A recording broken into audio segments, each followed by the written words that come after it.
Welcome to the Finding HAViK podcast. You got Dom and Jake here. And on today's podcast, we have my lovely wife, Lyndsay, joining us. Yes, they didn't argue one bit on the podcast. That you know of. We might have cut out a lot of that.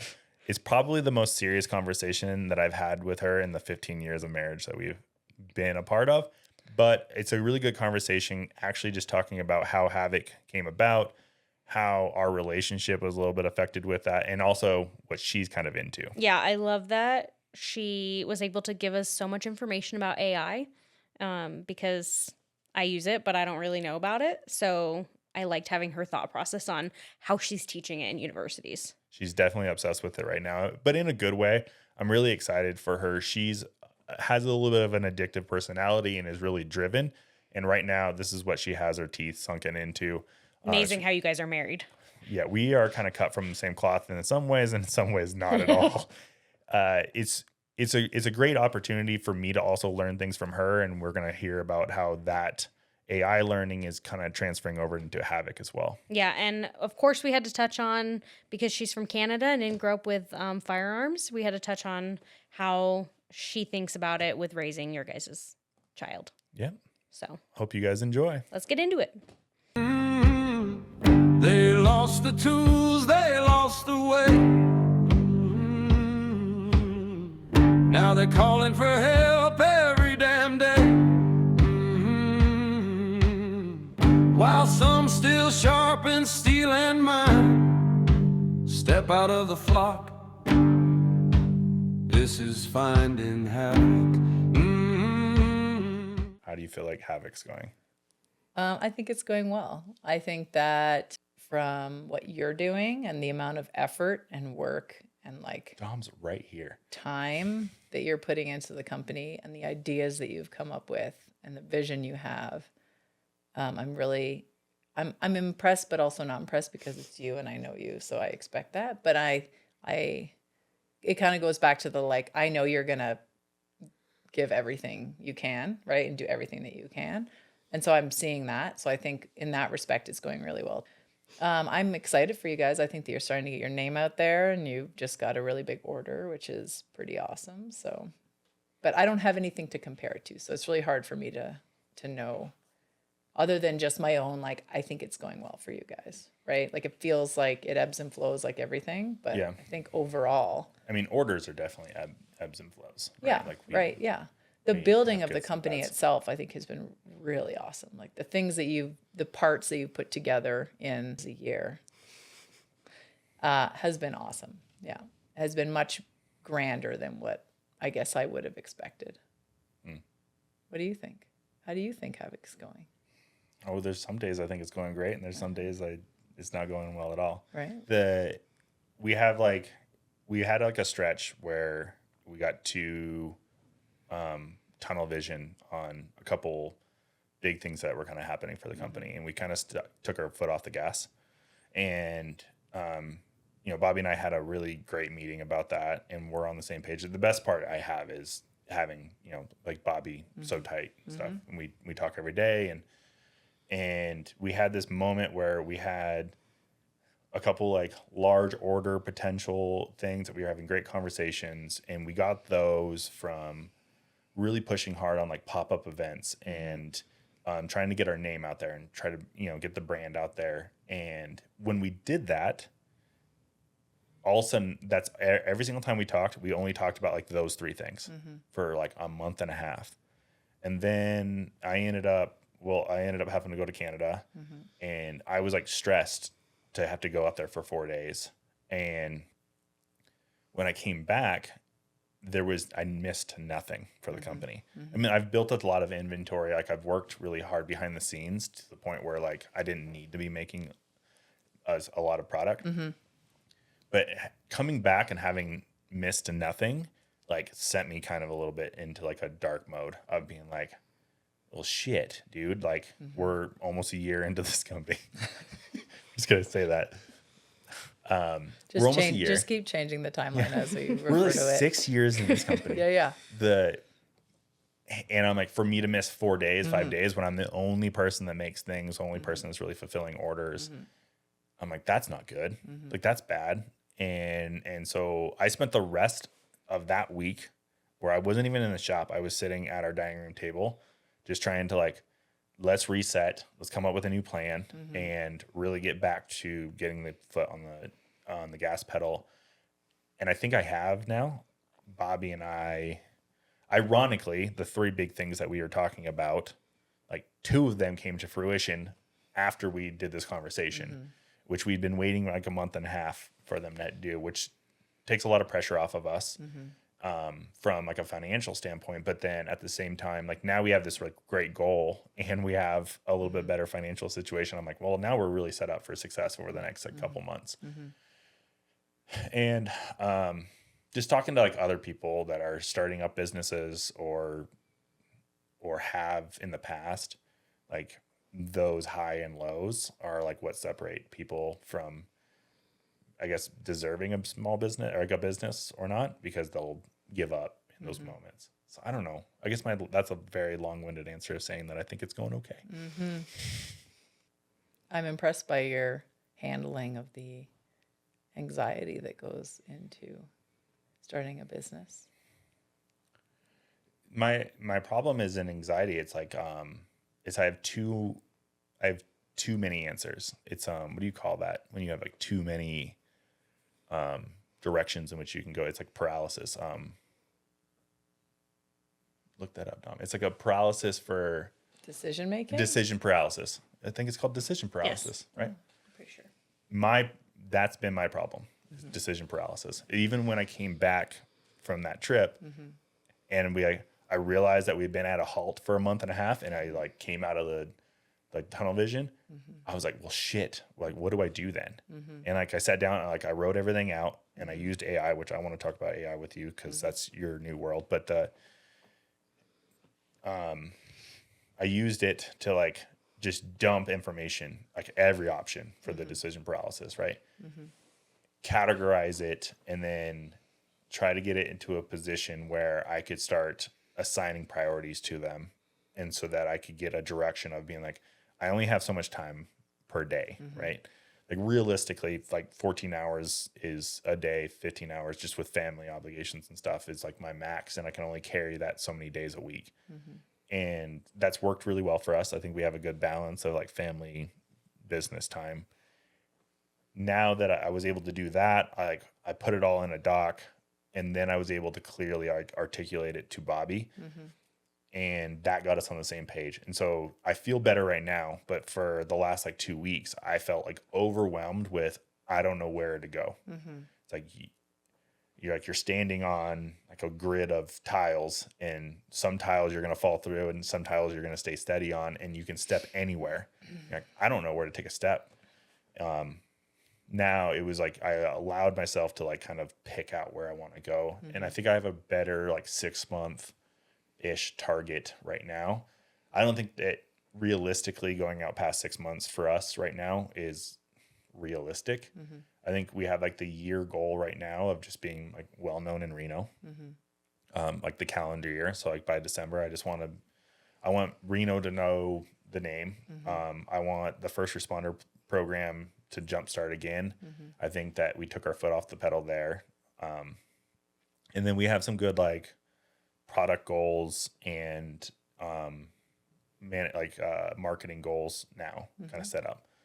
So I feel better, but that's like the biggest. So it's not anxiety as much because like day to day, if I have a plan, you know that I execute well on a plan. But when I don't, I was like a little bit lost, I guess, for like the last 3 weeks. Feel better as of like last week. Well, I was just saying that I think the Small Business Development Center can help with that stuff too, right? At the university, like. Yeah. So I don't know. I got to look at it a little bit more, and then obviously it's worth a phone call. Yeah, I mean, at the very least, right, to get some guidance or whatever, sharing what you think your plan is, and just shooting ideas with other people that are right business. Yeah. I went through the website. It actually looks like they have some like market analysis stuff that they'll do for you for free. That would be like super helpful. I also would have like, there's like SEO questions and all that kind of stuff, right? So yeah, I think that. I mean, it's free. I didn't know that it existed. I mean, why wouldn't you then if it's free? Yeah. They're there it's to like obviously free support the building and foundation of small businesses. So it's for like anybody in the Reno area. So, anyone in Nevada. In That's the Nevada? Reno. It's that's the the Reno it's facility. that's the Reno location. Does every state have where that? the director is? I don't know. You brought that up to me though, because we were talking about AI. And you Short for artificial intelligence. you've become kind of the guru on it That's what people tell me. for the university. So Yeah. so you are a professor at the University of Nevada, Reno, for people that don't know, and you're in the biochemistry department. What can you say the whole department name? Cabner? That's the college. Biochemistry? No, I couldn't. I know. Biochemistry. Is there more to it than biochemistry? Yeah, isn't that crazy? Yeah. No. What is it? So I'm in the College of Agriculture, Biotechnology, and Natural Resources in the Department of Biochemistry, Biotechnology, and Molecular Biology. Sounds like they need to divide some stuff up. In the College of Cabner, which is... I just said that. Oh, is that what that is? I said the College of Agriculture, Biotechnology, and Natural Resources. And the department is Biochemistry, Molecular Biology, and Biotechnology. Oh, okay. But we call it biochem because... Because of people like me that can't Yeah, remember yeah, that. I have to couldn't shorten even it way recite down. back what you just said. I know. Someday you will. I mean, you're newly there. You were in the chemistry Yeah. department for 12 years. 12 years. Yeah, and I've been in BMBB for 1 year. You have a PhD in chemistry. I do. You're a multi-award-winning professor, I both am. in the university, I am. and you're up for the Bible Award right now, which you're gonna get because we're gonna manifest that shit. Yeah. The Paul and Judy. There's several Bibles. Paul and Judy Bible. Didn't you win? You already won one, right? The Allen. Allen Bible. Look at me. See, I pay attention. I'm actually really impressed that you know that. That was like a while ago. Yeah. 3 years ago. Just to be very clear, I thought you were up for the Allen Bible. Again. This one again. They've named multiple awards after this guy. I knew that there was more than one Bible.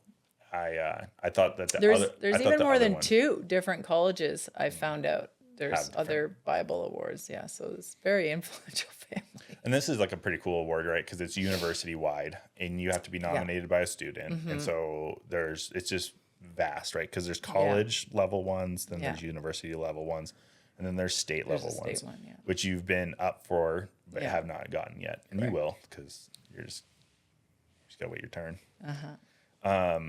So won a lot of awards. You're a very, very good teacher.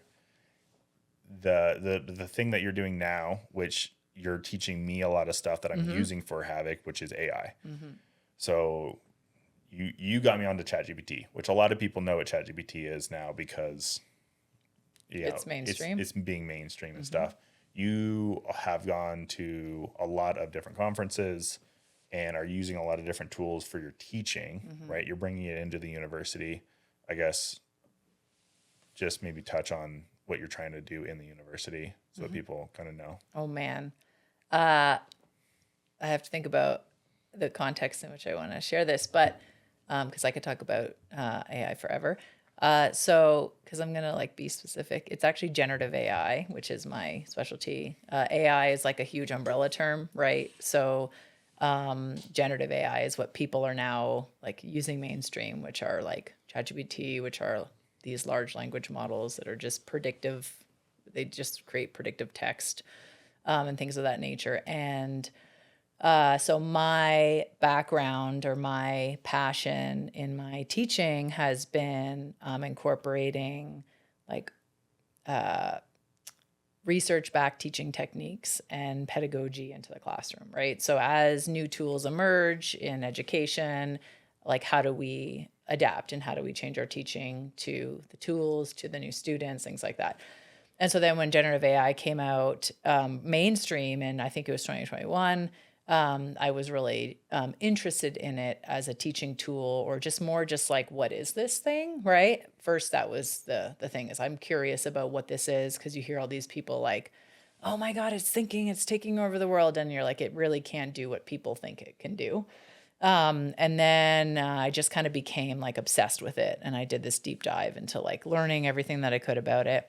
And so now I kind of do twofold stuff at the university. One is kind of helping establish like what the role of generative AI, whether it's the absence of its use, or just like an awareness of its existence is in our institution.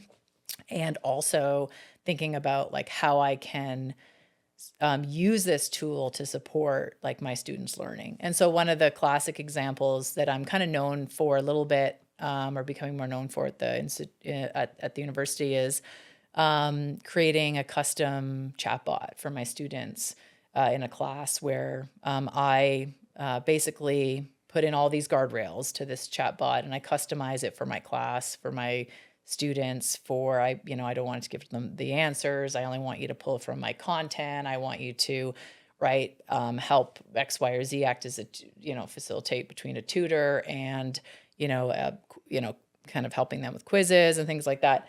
And that has been pretty, using AI to support students' learning in that way has been really impactful. And there's a lot of research that has come out to support that, because we all learn differently, right?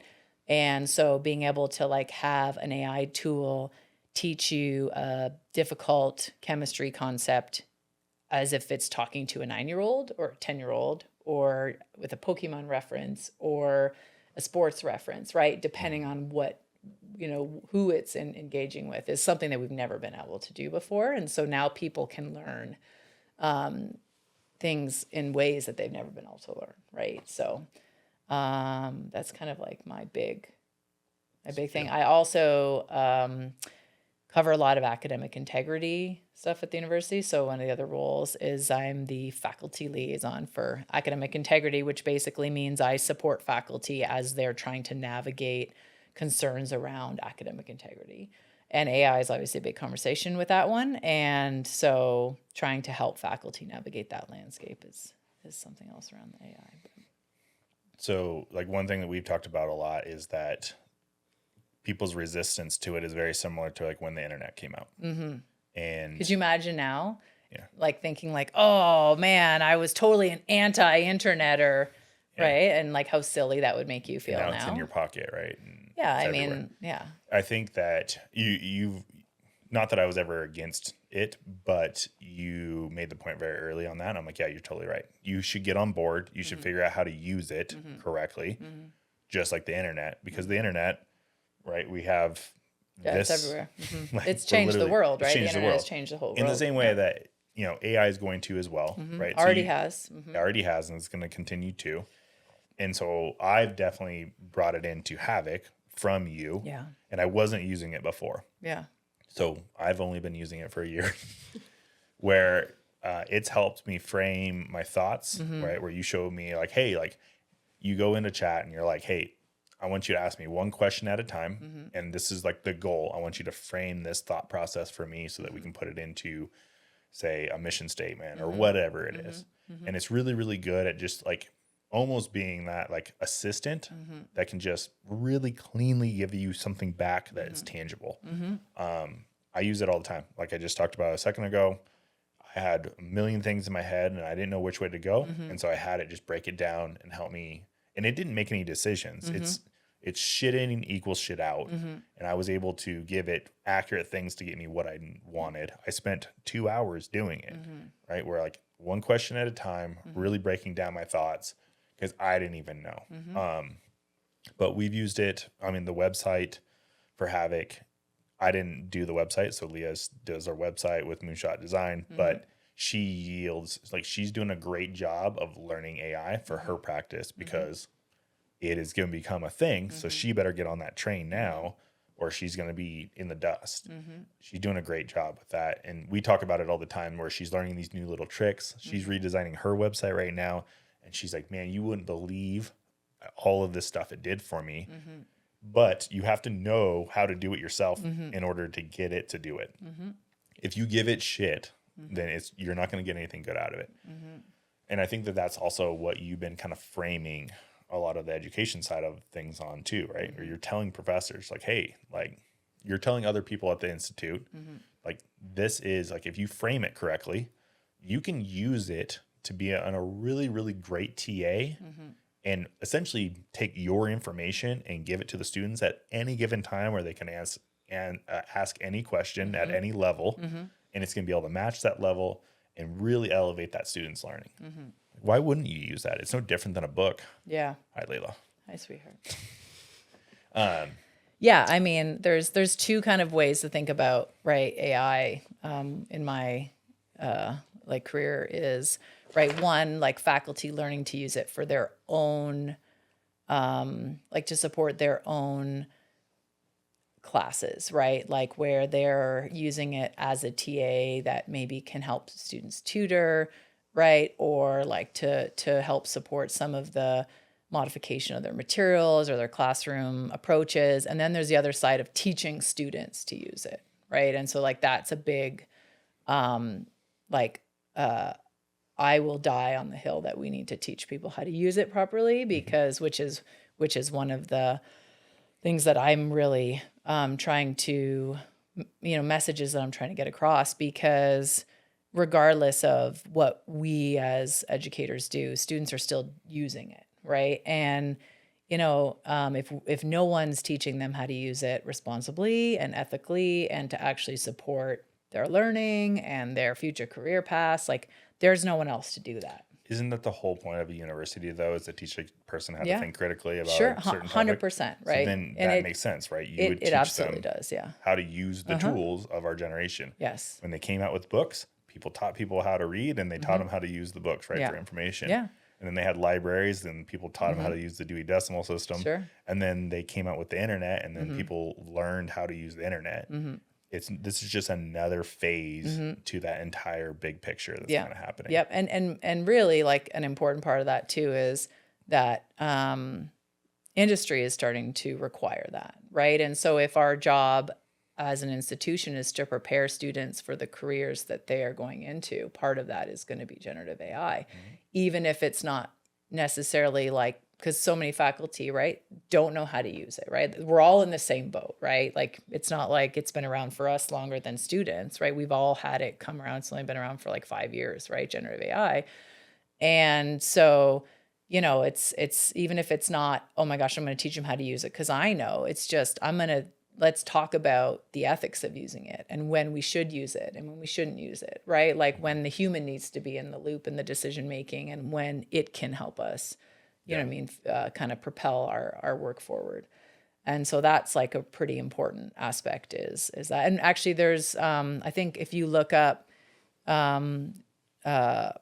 job listings, over 70% now have some AI related statement in where they want some experience with AI. From a selfish standpoint of a business person, you wouldn't want AI to be there because it removes labor from the labor force from like a selfish point of view, right? It costs you less to have AI in the business because it's one less assistant. If you're having a meeting with 6 people, you can have, like, if it's on Google, you can have Gemini just take notes as you're talking, and it sends everybody very clear, like, this is what happened in this meeting, and it signs to-do list or tasks, and you can set dates in there. Stuff that would have normally had one person in that meeting kind of just like recording it all, compiling it all, sending it all out is done. And so there's certain aspects that I don't know why you wouldn't use that. I mean, it's not really like, I know one of the arguments is like, well, if it's writing all your emails, then people are just going to get really shitty at writing emails. I'm like, well, it can also save you time. Again, shit in equals shit out. So if you don't give it something good, it's not going to come up with this perfect email for you. You have to give it structure. It might like correct your language a little bit better or just like tighten it up to be less wordy, because I definitely have that problem. Do but, you? I mean, I think that you do too. We both use it for those situations. I guess what I'm saying though is that I use it as an assistant. Something that would have taken me a lot longer. It does my inventory for me. Like I have a whole separate subsection of just my inventory. And I'm like, hey, I made this many sheaths and this many knives. And it removes all of the hardware from my inventory. It tells me when I need to order more stuff. It's really, really helpful right now for that. That being said, though, I would put a person in that place if I could, but I don't have the time. And it helps me at least put a little bit of a check. And I have my levels really high. So when it flags something, I go check, and it's been accurate so far. But I do double check it. And it's just, there's like certain situations right now that it's super helpful. It saves me tens of hours a week right now, just keeping things in line. Yeah, it's good for that. I mean, what do you think is the biggest thing people are getting wrong about it? Oh, I mean, geez. I think there's one. So one big, I guess, thing that I see constantly is people think they know how to use it and they don't. So the average person who just like downloaded ChatGPT and kind of uses it like Google. And so they're just putting in a question, and whatever it comes out with, that's kind of what they're taking, instead of using it as like a thought partner or using it as, We compiled PDFs the other day. yeah, like there's so much more beyond. There's two things. That's one is like, oh, like it's basically Google, but it just interacts with me different, which is totally underselling the ability to use it. And students think that they can use it because they do that, which if they were to go in a workforce, that's not how that doesn't do anything for you. The other one is people don't understand where the information comes from, and that everything that you see is bias, and that it's not a human being, even though it sounds like one. And so there's a lot of times when it's incorrect, or the information given is only from the most popular sources, whether they're correct or not. Maybe new emerging research isn't there. Most of it's Western world stuff, right? So there's all of that to consider, which is one of the big concerns about it is we're reinforcing that loop, that certain stereotypes, right? Because the information it pulls is from the internet, which is bias, because the information there is from human beings, which is bias. And so reinforcing that loop of what that information is and where it comes from just like pushes down the little guy and pushes down different views that aren't like popular or commonplace or normal stereotypes that we have. So that's like that. Those are two kind of main ones. But the misuse is really interesting because people are like, yeah, no, I can use it, and then they show me. You're like, no, you cannot. Like, it's not Google. It's not Google. It's so much more powerful. Like if you know how to use it and leverage it, it can essentially do so much in any discipline. It's really cool. But it's kind of like I had a colleague actually say, like, one of the reasons that we need to be actually teaching about how to use it instead of like, here's this tool and then everyone's just using it. It's like, I wonder if when social media first came out, when Facebook first came out, you were probably in kindergarten, I was in university. Like when Facebook first came out and social media first came out, there was no guidance on how we should be using this tool, right? Like what maybe we should be putting on this or how we should interface with it. And the more these tools came out, right, it's like maybe if there was some level of education around, hey, let's think a little bit about what we're doing when we're engaging with these tools, then maybe that thing, the internet just wouldn't be social media now for us, right? Like it would be something so much more than this garbage, which I think is total garbage. Like social media is so garbage to me, right? I wish it would go away immediately, right? And like that's not helping anybody do anything, and there's no positives there, right? So it's like with AI, it's like if we don't have this guidance and we don't stop and think about like what this tool is and how should we engage with it to, that is ethically and responsible, right? Then who knows, right? It's not good or bad. We decide as human beings what to do with the tool, right? And so we can make it whatever it's going to be. Yeah. Problem with that, though, that thought process is that the reason why social media is such a big thing is because the majority of people binge it, right? Are addicted to it. Mm-hmm. And so I would like to think that it probably was going to come to a fruition in one way or another. Mm-hmm. Like movie stars have always existed, right? Mm-hmm. Before almost like, before television, right? There was still like, on stage actors and stuff, right? There was always been Jake, this. good job. Thank you. Yeah. No, thanks for giving me credit. But there's always been this like stigmatism of being famous or everybody loving you and having the limelight on you. Even when people don't like the limelight on them, they like to believe or dream about it, right? And so social media and the internet just gave an easier access to that stuff. So even if you, I think, put borders on it or trained people, it was always going to go that way because I think that that's just the natural human reaction to what they want. Everybody wants to be rich and famous until they are, and then obviously I think a lot of people wish they weren't. I think that being said, though, there's not a negative to teaching people. I just think that you would have still gotten to social media. Maybe people would have used the internet for better things faster, or there would be better things that have come from it already. Maybe we haven't even seen some of the good things that'll come from the internet. And I agree with you that teaching people good ethics and good morals around AI can lead to good things, but bad people are going to still use it for bad things, and it is what it is. And so, social media is going to somehow end up, I mean, we already see that, right, with all of the AI type reels and all that kind of stuff that pops up, and people eat it up. The scariest part for me on a lot of that stuff is how real it is getting, and people can't decide what is real and what is not real. Right? You could like literally create a video of like the White House being on fire right now and say something terrible, and you're going to get a good portion of the country that's going to be like all up in arms, being like, all right, let's go. You're like, man, that didn't even happen. So like fact checking, probably teaching people how to fact check is probably one of the most important things, in my opinion, when it comes down to and that's just general internet usage though. Yes. And there's just so much garbage on it. And then like you said, and you made the good point that the internet is populated by people, and people are biased. And AI is just pulling from that, and it doesn't know really necessarily how to differentiate between bias. It doesn't know. That's the only reason. It has no. So it has no clue, right? It's just regurgitating information. It's just taking compiling. information, and it's just using fact checking to me, but that's just an internet issue. Yeah, it's always been an internet issue, and will continue to be, because people like to be the sensation of crazy stuff, right? Well, and like we talk about, like that's something that I did, science literacy in my chemistry classes for like the last 10 years, even before AI came out. And most of the students, when you ask them in a class of 200 where they get their news from, they say TikTok. Yeah. Right? I always like the question that you asked. Like that's not news, right? Like how do you know if something is real if you're seeing it, right? Well, I don't know. I see who else posted on TikTok.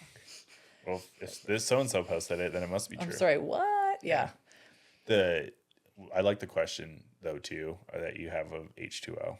Yeah, like just to kind of prove a point of how easily we as human beings can be duped and manipulated by information is for several years I asked my students before the first day of class, I asked them to look over a website, a real website, and I think it's like DHMO .org or something, I don't even know.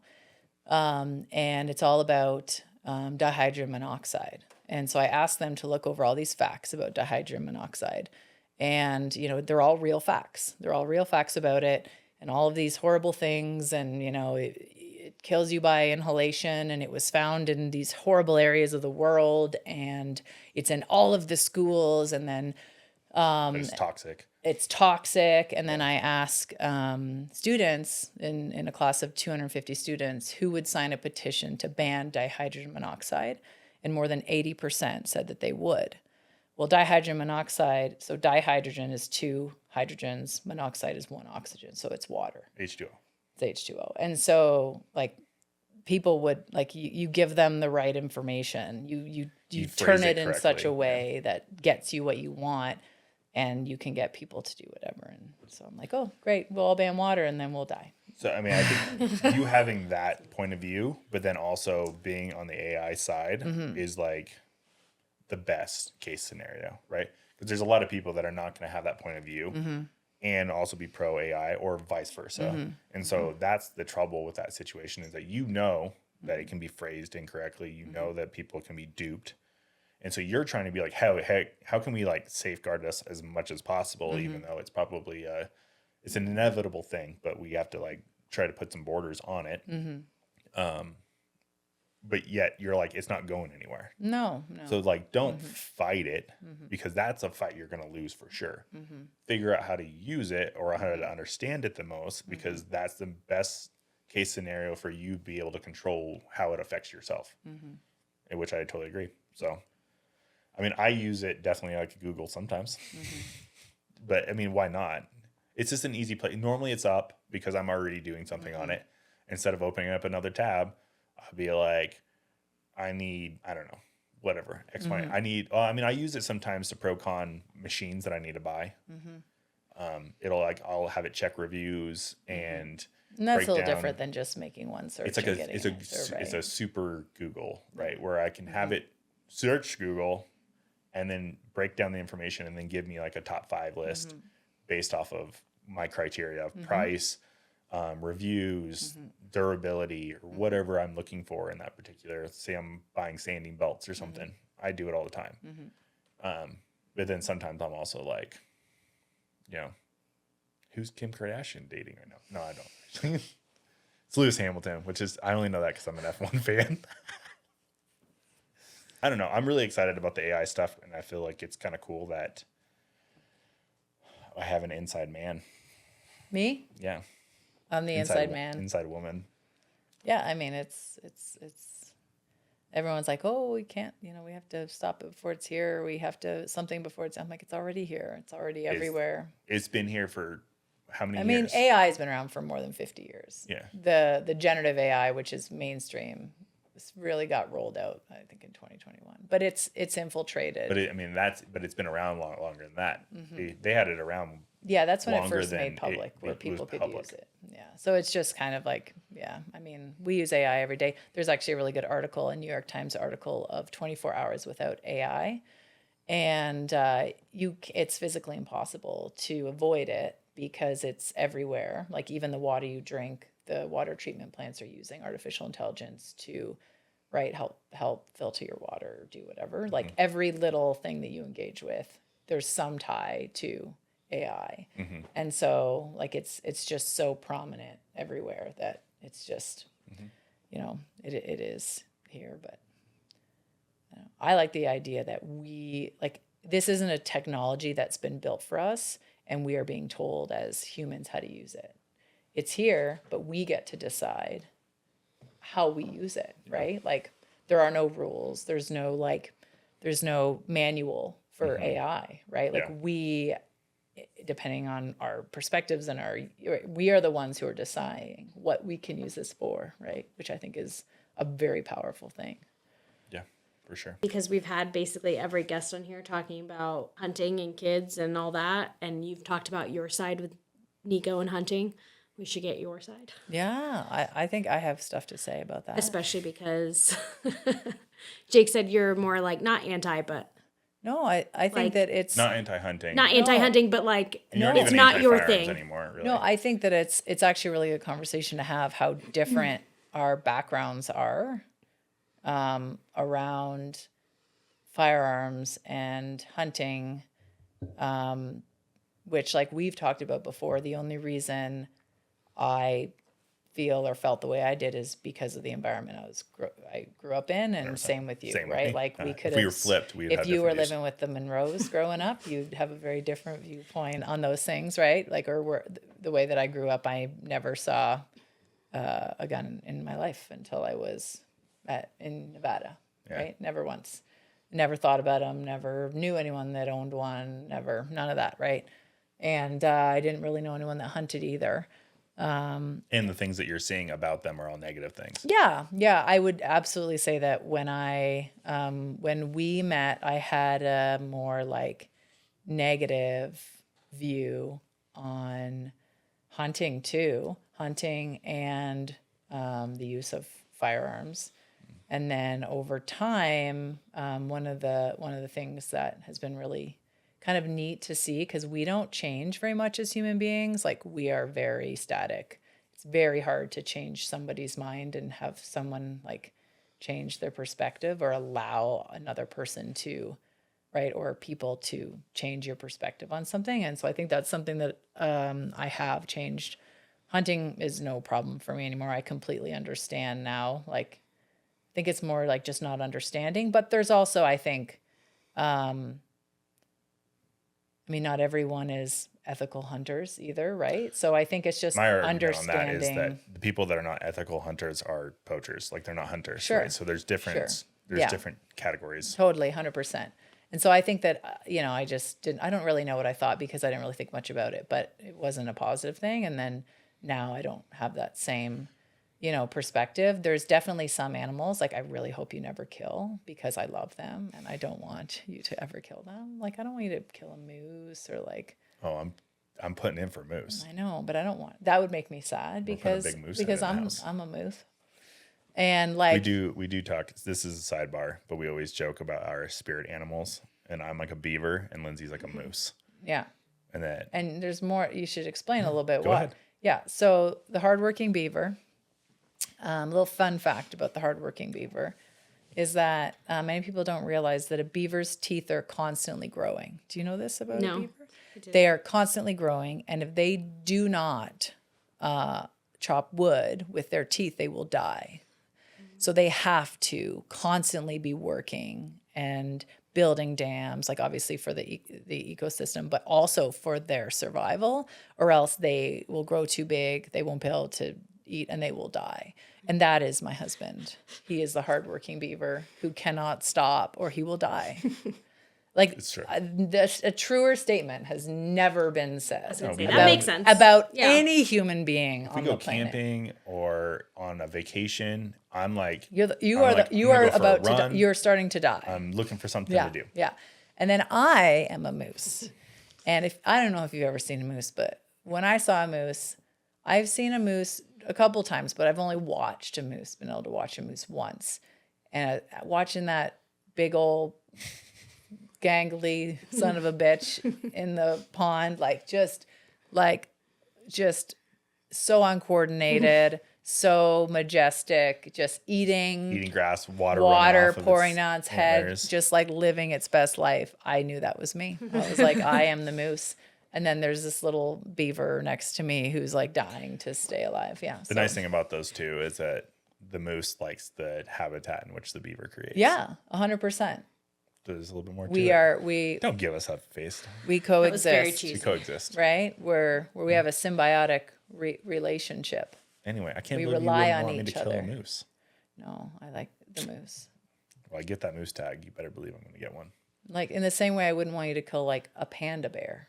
Yeah, but I mean, you can't kill a panda bear. But I bet you if you could, you'd be fine with it. yeah, Right. See, meat but is meat. but it's a panda bear, and like they're so playful and cuddly, and I wouldn't want you to kill them. Anyways, back to that. Yeah, but the So fun fact about that though is that a lot of people look at bears as like this playful, cuddly thing because you grow up with teddy bears. Like you grow up with it. But have you ever being like seen a this- video of a panda bear? Oh yeah. Have you ever seen a video of just a normal black bear? Yeah. They're super adorable. Oh, I know. I've seen real videos of polar bears, but I would never want somebody to kill one. I Yeah, get it. same. They're Dude, like polar bears angry are as shit, mean. but Same, like same. they're still so cute and like I in the know, I don't- water I don't flipping want- around. yeah. That's because of the Coca-Cola They're advertisements. adorable, and I don't. They're think they do- adorable. They should. I think they're animals that, and this is just. I'm not saying like Oh, yeah, I know. killing this is right and killing this is wrong. I'm just saying it Yeah. hurts my heart to That's kill a fine. sweet, cute, right? Like that's. I have a hard that time I don't with like. rabbits. I mean, I still kill them, but I mean, I mean, 'cause I'll I eat still 'em. kill them. to be very clear, Yeah, I understand. because I eat everything, understand. and they're delicious. Yeah, and that's the difference. Because right? at the end It's of the like- day, if I put it on a plate yeah, and I can eat it, and great. that's the only thing that I'm buying in on. If people who, and there are many people that would probably just kill something and just leave it there. Again, I'm not a fan of. So. that's just two different things, bro. The firearms part was funny because I think it was like the second or third time you went to my parents' house, my dad was building a rifle. Probably. Wasn't there just like a rifle on the kitchen table or on the dining room table? Like he was like building a rifle and you were like not okay with it. Yeah. And for me growing up, there was always a rifle out Yeah, or I a shotgun understand. out. We Yeah, were always sure. doing something. Just And I, from the other point of view, could not wrap my head around why you were so worked up about a gun. Yeah. Where I was like, dude, it's not even loaded. Like, it's Yeah. fine. It's just sitting there. Like, it's leaned up against, it's over there. It's fine. Like, we went hunting yesterday. We're going to go hunting tomorrow. That's just, we're not going to go put it all back away. It's all good. And it took me a while to understand your perspective of being like, oh, you've never been around them before. Like, and I understand why they're scary, because the only things you read about is people dying from them. School shootings and murders, and which is, terrible. Like, there's nothing good about that. Yeah, that's how I was raised on thinking about firearms. But right? you only think of firearms as being like a deadly weapon. And I'm like, they're just a tool. They're a tool that you have to respect, right? And you treat them correctly, but they're just a tool. And I think that it took me a while to understand, being like, okay, her perspective is from her childhood and her upbringing, and it's very different than mine. And I think that you eventually got to a point where you had seen me talk about them enough and seen me like have them, because we have guns in our house and they are in a safe. But you got to a point where I think you understand now that, yeah, they are just a piece of metal, but they are a tool. You treat them appropriately and nothing really bad can happen. And understanding them, I think it was like my cousins were talking to you. I think it was like we were in like Hawaii or something. They told you like, why wouldn't you understand it first and then judge it instead of judge it before you understand it? And you, like, ever since that day, have been a lot more like open to like I'll show you, like, hey, like, if I hand you a gun, this is what's the first thing you do? Like, we point it in a safe direction, check if it's loaded, understand the status of the gun. Then you can do whatever you want with it, right? If it's loaded, unload it. If it's not loaded, then you can hand it back, put it away, whatever, right? I feel like you and I have like come to a point now where we're in the same, we understand each other on firearms. I don't ask you to go shoot. You're not comfortable with them. I want you to be able to know. I've shot a few times. You've shot with us, but like I don't enjoy it, I guess. It's not like something that I, need to go do, right? Yeah. But I'm not asking you to either, right? I feel like it's kind of making you go against your nature, and I only want you to understand how to check to see if they're loaded, because in a situation in which you need to, I want you to be able to like understand how to use the firearm. Do you need to use it all the time? Like, no. Like, that's not your thing. It's okay. It's the same as hunting. Like, I don't expect other people to hunt if they don't want to hunt. Sure. Like, if it's not in your nature to kill, then it's not in your nature to kill. There's always been hunters and gatherers. You're on the other side of that coin, and that's okay. I don't know. That's kind of where I'm at with it. Like, I'm totally at peace for us not being on the same page with hunting and Yeah, me too. and firearms. I guess we're not really on this. We're on the same page now. in understanding each other. But we're not asking each other to like move in either direction. Yeah. I don't know. That's like, but that took us how long? Well, no, but I don't ever think it was like It was never an issue. It was never an issue. It was just like, when I moved to the States, I knew what I was coming to. Right? Like, I'm clear. From friendly Canada to... I'm very well aware of the stance on guns and firearms in this country, right? Like, it's not like I was like, oh my God, how dare you? It was just like, just getting used to, I think, right? It was more just getting used to something that I wasn't familiar with. Yeah.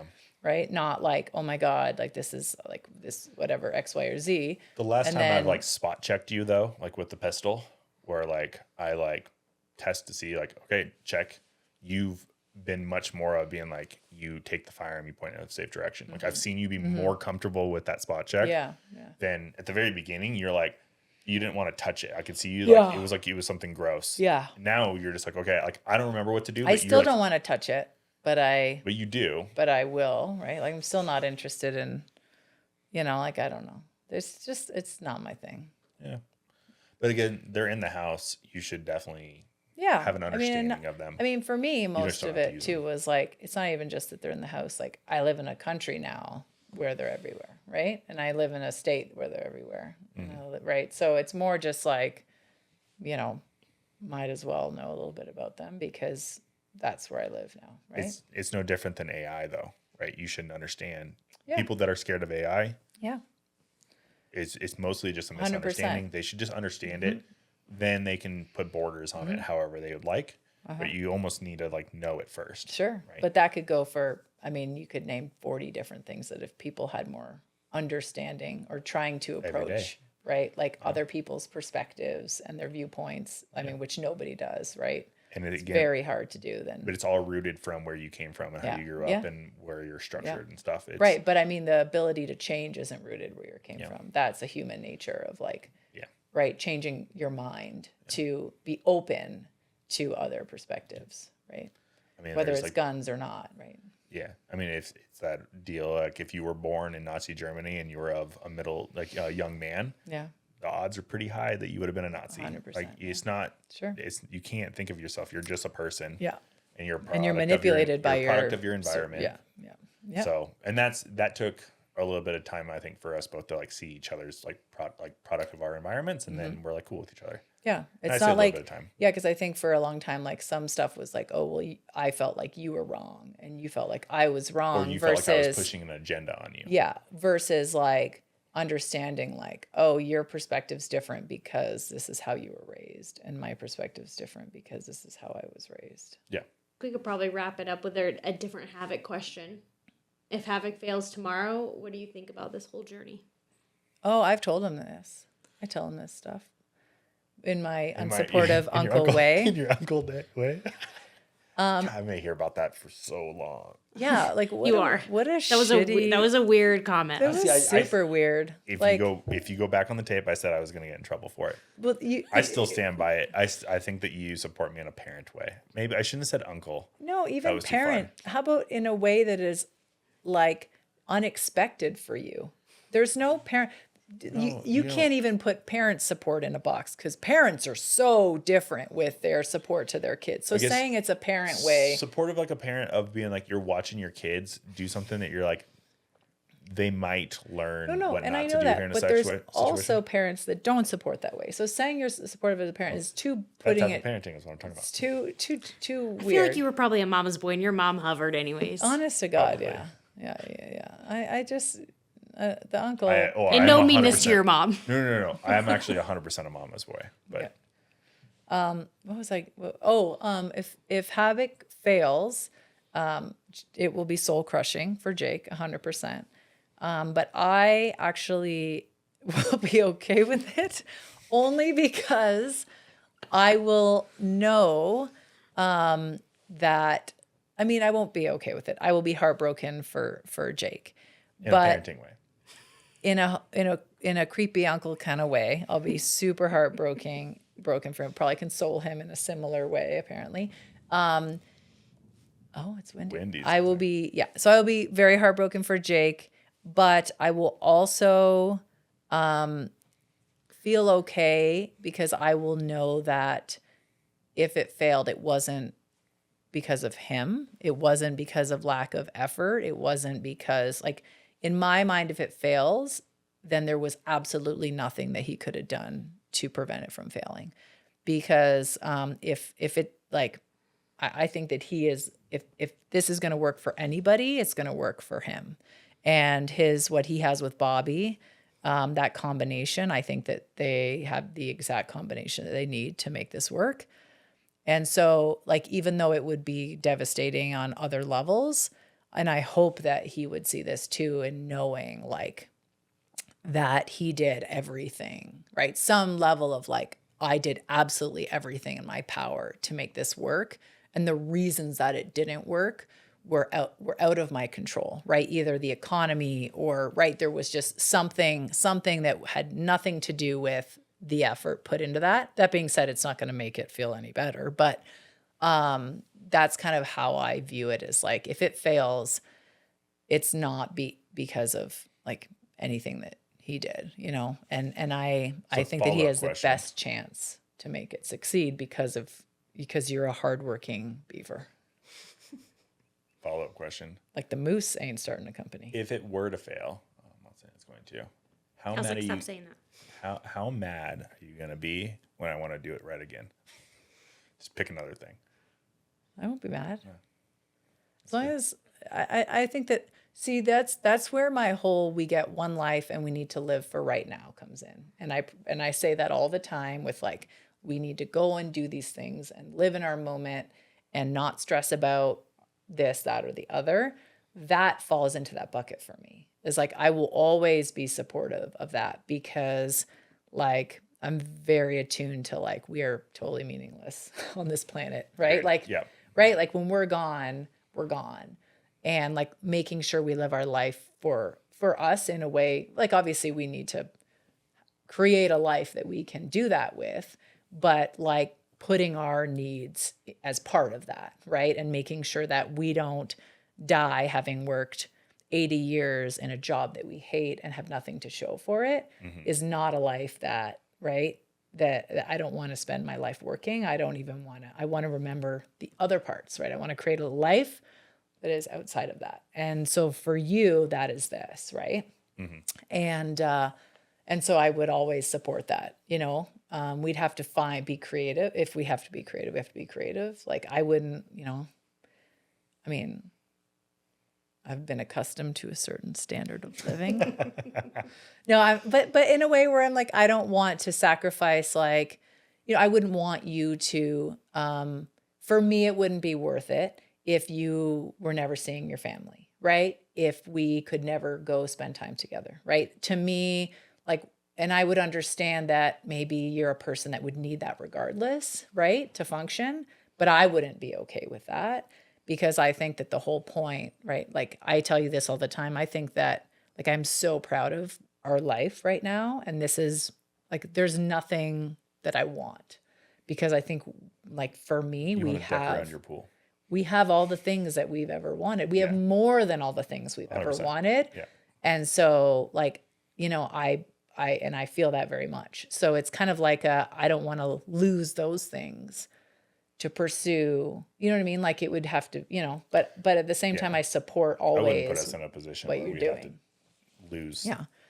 Like right now, Like I know we're you're a at little bit crazy. I'm very well aware that I've married someone who's a little bit crazy and unconventional I have these teeth that with won't stop high growing. anxiety. Yeah. Like you have these teeth that won't stop growing. And if you don't I'm gonna write that on my continue board. on, you will die. I'm gonna write that on my board in really big letters. I have these teeth that won't stop growing. I have these teeth that won't stop growing. And stop. Full stop. Boom. Yeah. Jake. Yeah. I mean, right? Like, but Yeah. the moose doesn't need that. But I know you need that. I have a friend with these teeth that won't stop growing. All right. I think we can end it here, huh? Everybody got a little bit more of a taste of our relationship, I guess. Kind of. Maybe. So I just want to say to finish up, you're welcome for me coming on. Yeah. Thanks for coming on. You're welcome. Appreciate you. I'll see you upstairs. Goodbye. All right, that's a wrap for today's episode. Thanks for tuning in and surviving another hour of our nonsense. Seriously, if you loved it, hit subscribe, follow, and leave us a review. And if you hated it, still leave a review. We need validation, good or bad. And don't forget to check us out on Instagram @SpreadHAViK for behind-the-scenes madness, terrible ideas, and moments where we actually get it right. And make sure you sign up for HAViK Society, where we're dropping new episodes and other stuff that makes us sound way cooler than we actually are. Oh, and tell a friend or an enemy. Seriously, make them listen. If they hate it, just blame us. We've got some seriously great guests lined up, so buckle up. It's going to be a ride. Until next time, stay curious, stay uncomfortable, And keep spreading havoc.